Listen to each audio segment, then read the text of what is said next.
and about the public perception of his presidency.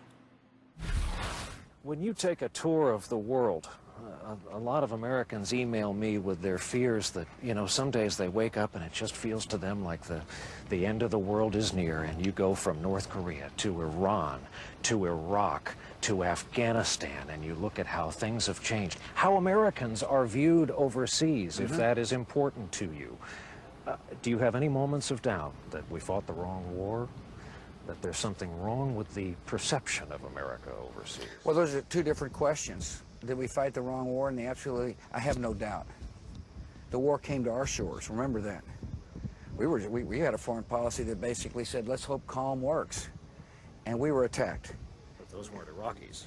No, they weren't, no, I agree. They weren't Iraqis, nor did I ever say that Iraq ordered that attack. But they're Iraq is part of the struggle against the terrorists. Now, in terms of image, of course I worry about American image.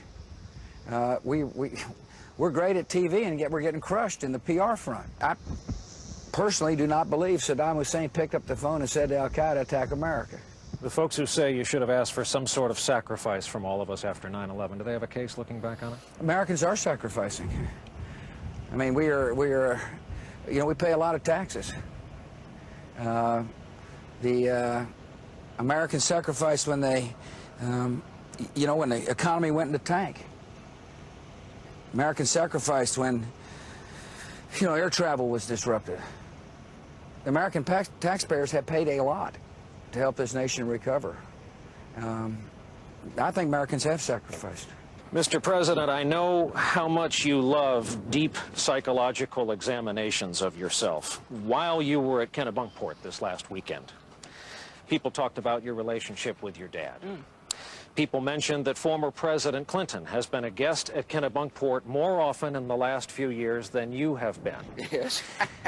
And there was a lot of speculation. Your spokesman, Tony Snow, recently all but said it's because of the way your father chose to end the first Gulf War that bin Laden saw weakness enough to strike the United States. Is there Trying to figure out where you're going here. Is there a palpable tension when you get together with the former president, who happens to be your father? A lot of the guys who work for him are not happy with the direction. Oh, no, listen, my relationship is adoring son. Do you talk shop? Sometimes, yeah, of course we do, but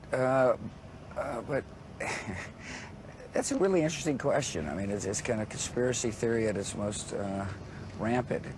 My dad means the world to me as a loving dad. He gave me the greatest gift a father can give a child, which is unconditional love. And yeah, we go out and kind of float around there trying to catch some fish and chat and talk, but he understands what it means to be president. He understands oftentimes I have information that he doesn't have. And he also understands how difficult the world is today. And I explain my strategy to him. I explain exactly what I just explained to you down there about how I view the current tensions. And he takes it on board, and he leaves me with this thought: I love you, son. If your administration ended today, would you be satisfied with the record thus far? Again, the view out there, I think if you ask 9 out of 10 presidential historians, high point, bullhorn in the rubble of the buildings that came down. Low point, we're standing on it. Is that fair? First of all, there's no such thing as short-term history as far as I'm concerned. I think that you can't judge a presidency based upon a moment's notice. I believe you have to take eventually my standing in history will be judged by people 30 or 40 years from now who will be able to take an objective look at whether the decisions I made led to peace and prosperity.